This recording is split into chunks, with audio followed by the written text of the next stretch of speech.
अच्छा बड़ा बनात बनता है। तो ये बबनी रेखा का या पूरा सिकंदरपुर पंचायत की बहुत बड़ी गर्व की बात होगी।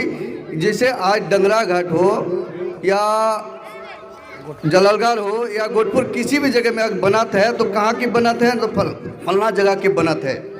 उसे हम लोग को सुनने में लगता है कि फलना जगह में एक बनात है। आज मेरी यहाँ बहुत बबनी रेखा में एक बनात खुली है। अगर कहीं का भी लड़की अगर पढ़ती है और शिक्षा हासिल करती है वो बबनी रेखा के लिए बहुत बड़ी।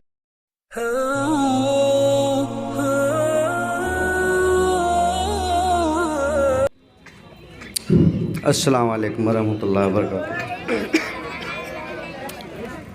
मैं यहाँ जितने भी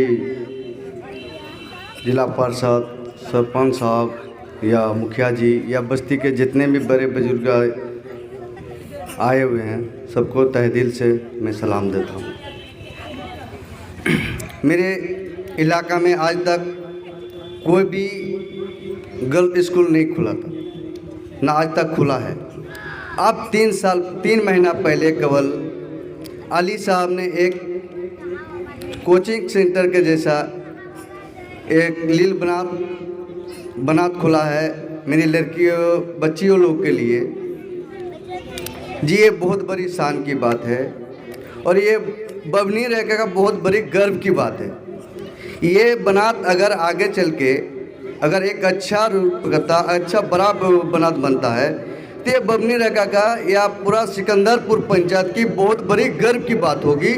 जैसे आज डंगरा घाट हो या जलालगढ़ हो या गोटपुर किसी भी जगह में अगर बनात है तो कहाँ की बनात है तो फलना जगह की बनात है। उसे हम लोग को सुनने में लगता है कि फलना जगह में एक बनात है। आज मेरी यहाँ बहुत बबनी रेखा में एक बनात खुली है। अगर कहीं का भी लड़की अगर पढ़ती है और शिक्षा हासिल करती है वो बबनी रेखा के लिए बहुत बड़ी गर्व की बात है कि आज बबनी रेखा में एक बनात खुली है। इसीलिए इस बनात को मैं तहे दिल से शुक्रिया अदा भी करता हूँ मौलाना साहब का, और बच्ची लोग का भी शुक्रिया अदा करता हूँ जो पढ़े लिख के आगे बढ़े और अच्छा से अच्छा तालीम हासिल करे। अस्सलाम वालेकुम। वालेकुम सलाम, आपका बहुत बहुत शुक्रिया।